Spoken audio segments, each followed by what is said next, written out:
I'd like to start off condolences to the entire Irsay family. Carly, Kaylin, Casey, their spouses, Zach, Boyd, Anthony, all the grandkids.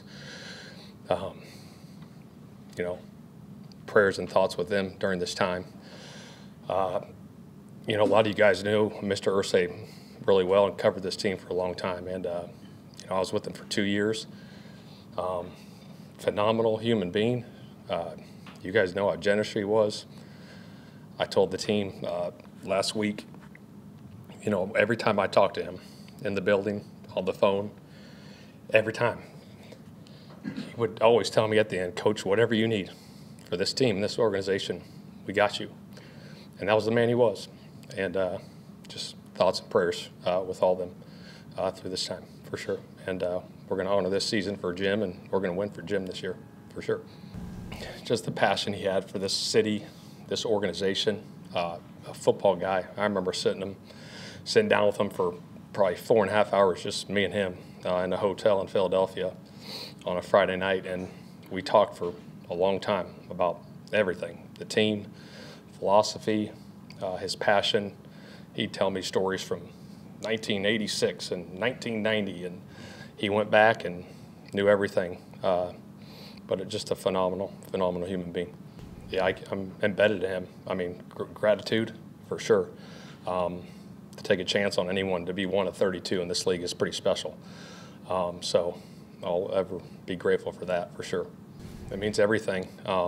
You know, when I took this job, you look at the history of, you know, the coaches and the success this organization has had, and, you know, to have an opportunity to lead this organization and him having faith in me and Chris and everybody, you know, year in and year out, and being there, you know, like I said, anything we need, he was there for us. So just very grateful.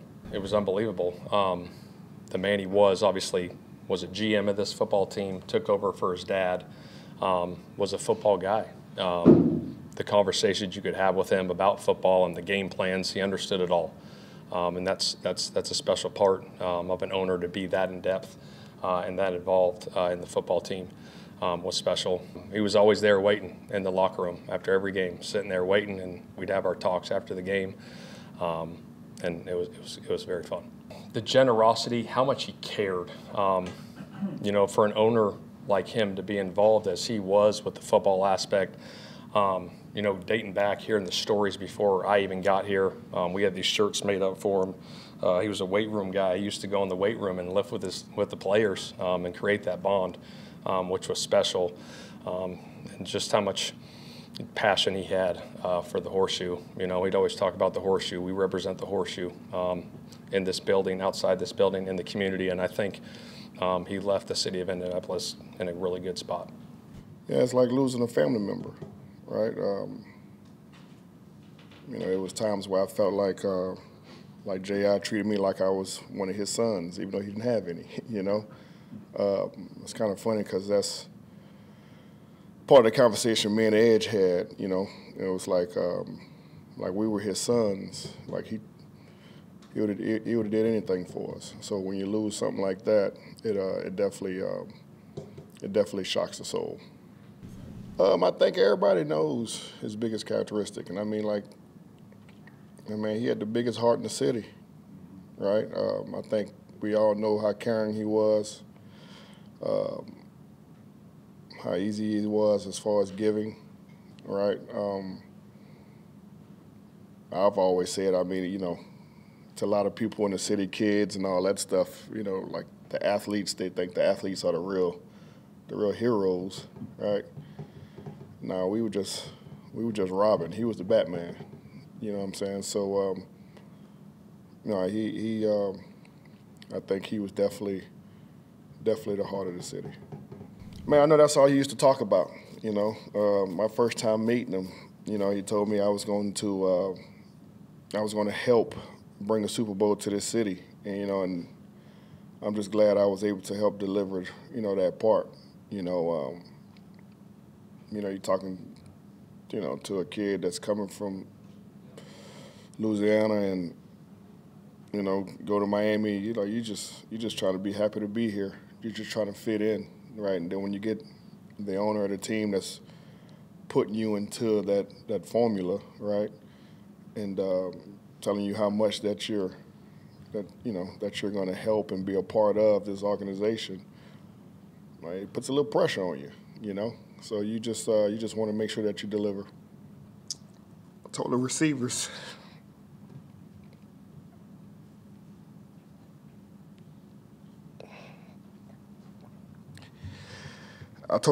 I said, a lot of y'all don't really know him. He would have did anything for anybody.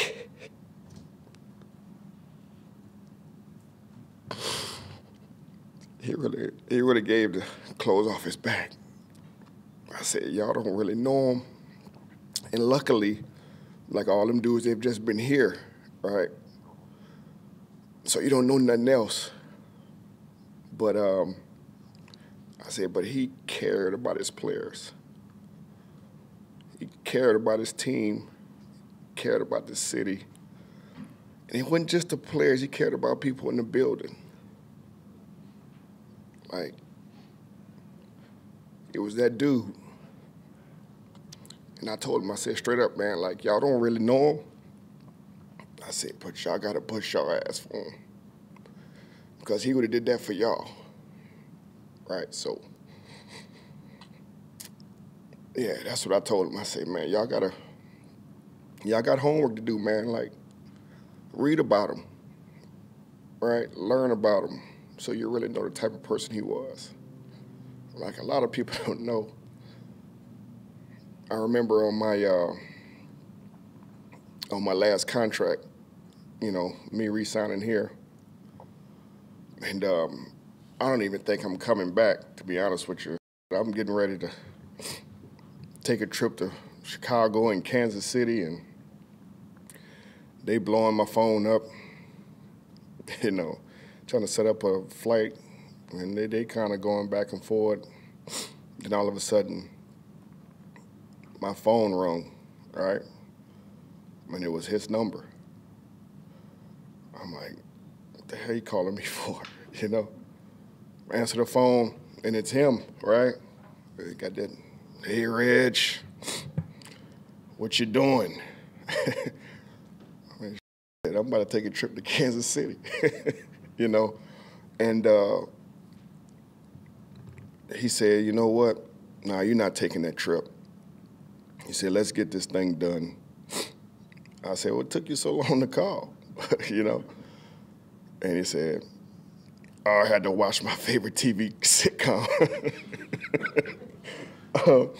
But he was like, he said, man, we don't need no agent. We don't need nothing, you know? So I actually did that deal with him by myself. I gave my agent 3%, and I don't even know why, right? that baffled me to this day. But, you know, then once I come here and re-sign, come and sign the paperwork, I see him, and we sit down for a quick minute, and he said, you know what? And I think I signed for like $17 million or something like that. He said, you know what? You could have asked for 30, I would have gave it to you. I said, damn! But you know, that's the type of dude he is, man. When you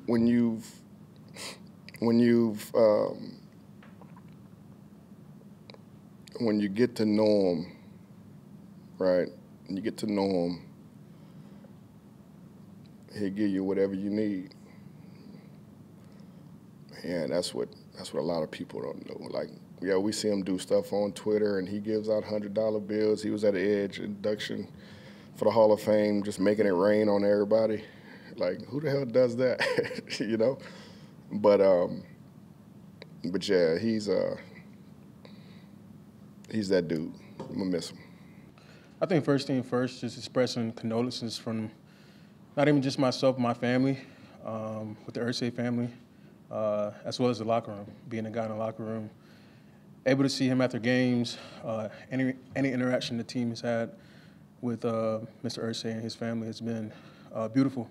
And I think his spirit, his energy was always felt. And I know we'll do a good job honoring him. I think just a guy on the team that was able to, share the field, representing the horseshoe. I began to realize over my career that, this was his life. It's what he always wanted to talk about, the glory days and how he wanted to relive those moments again. And I think that's, as a player, that's our task every day to go out and make sure we get that for him. That's right. I think every time that I spoke to him, it was like, if you need anything, just let me know.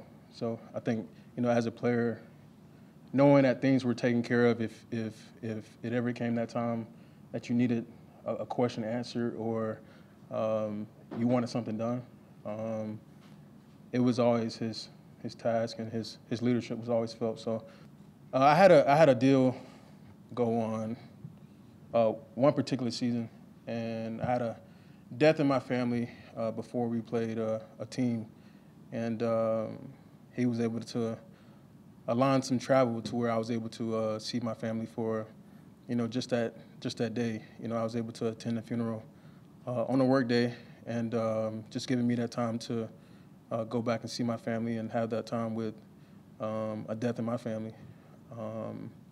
That's something that will always be important for me because, not all times that we can, be around family. We know the sacrifices that we made, as players in this league, but, having a family-oriented guy and having a guy that values certain moments like that, I was able to live that moment. So I'm forever thankful, and I know that's something that I'll cherish each day. I think, just like today, we're trying to get better physically, and I think mental health, he wants us to be better mentally, emotionally, spiritually. So just having that type of self-care and him having the importance and he valuing that, that means a lot to me. So, Mr. Irsay and his passing, man, Mr. Irsay meant a lot, obviously, to our team, our organization, myself personally, and obviously our community. He was a great man, and he did a lot of great things for a lot of people, and he always thought about others first, and that's what I got from him. Since I've been here, when I got traded here in 2020, just the conversations that we've had over the phone, after games, it was always, how can I help, and then little things like that, and just as a player, feeling that love from an owner makes you want to play for the organization even harder, and he definitely going to be greatly missed. Just for an example, I mean, from a personal standpoint, when I got hurt last year, you know what I mean? I was talking through things on different recovery things, and I mentioned wanting to go to Panama to get some stem cell treatment for my ankle and little things like that. And I mean, it wasn't even a flinch. The Irsay family, they, obviously they flew me out there on one of their jets, got me out there to get the treatment, brought me back. It's just like little things like that. He's willing to do whatever it takes for the organization, for those around him, for those who he cares about, and that's just the footprint that he's leaving behind. Yeah, no, definitely. When I first got here, that was one of the big selling points was how it's obviously a family-ran organization, and it feels like family, and I mean that's the feeling that I got since day one when I got here. You know what I mean? I'm just like I said, just from a personal standpoint. I mean, just the experiences that I've had. It was always he's always trying to figure out ways to try and help the team, and what can he do? You know what I mean? To help us elevate our game, and all he cared about really was to really bring a great product to the field for the fans. You know what I mean? And he really cared about the fans. The people that supported us, and that's going to be greatly missed. Even after a lot of our tough losses over the years, just having those conversations with him, I mean, just his belief in us, his faith in us that we'll be able to get it turned around meant a lot. You know what I mean? Because, I mean, I can't talk for other owners around the league, but sometimes when you get in those situations, it's easy for him to be like, you know what I mean? We got some great pieces here, but you know what? We need to clean house, and he just had that much faith in us as players that we'll be able to get it turned around, and that meant a lot.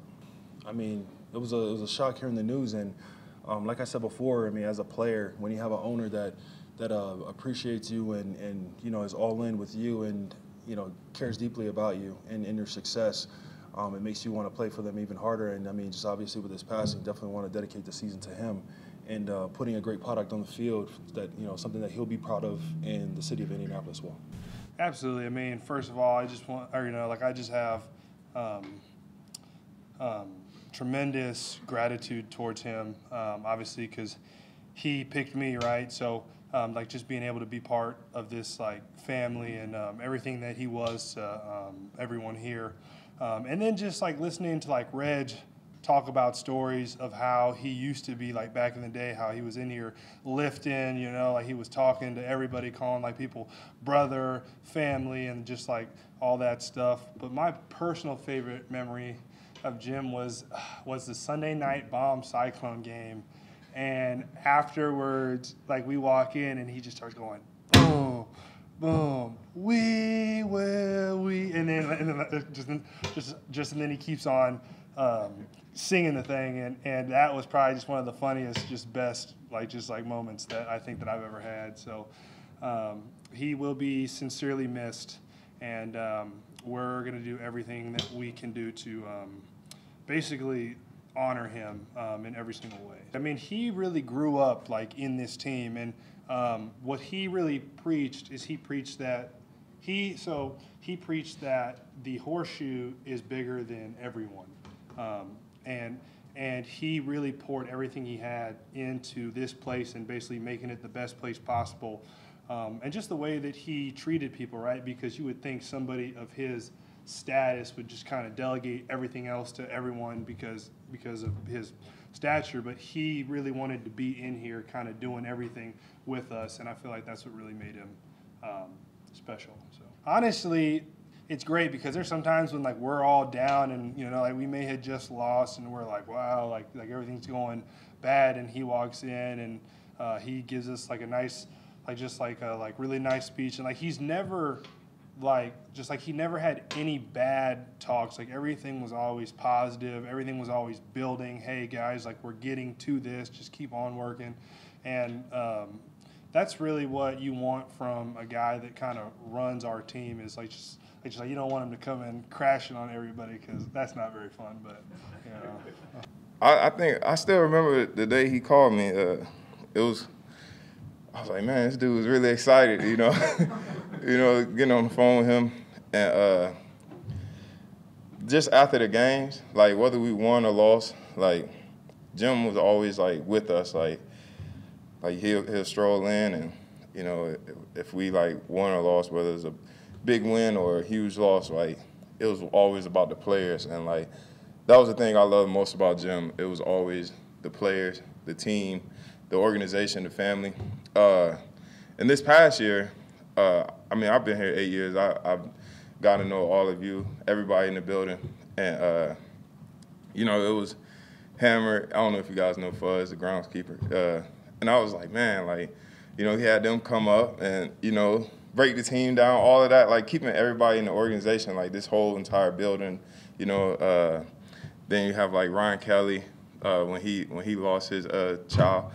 And Jim, he brought it upon the team out their game. I feel like those are the moments people really don't get to see, as far as owners and stuff like that. Because I hear horror stories from other people that come from other teams, and just having an owner like Jim was, it was amazing. So I'm forever thankful for him. Coming from college, you just didn't know what to expect, but hearing him talk and seeing him around, it is surprising because it's this guy, he is the horseshoe. And at first as a young kid, you just don't know what to expect. But it opened my eyes to new perspectives. Just seeing a hands-on owner when a person, he could be out doing anything other than football. But he's here with us. His daughters, they're all around, and it's great to see. I think one day, I forget where we were, but just the thing that I heard was from Mr. Irsay was the kitchen staff. It was an away game, and I guess he tipped the kitchen staff for everything that they had did for the players, and I was just You know, it's just stuff like that, stuff you never get to see, like people don't see. And I was like, man, like, you know, the people all they all came out just saying thank you, thank you. And I'm like, you know, it's just life changing stuff like that. Like make people day.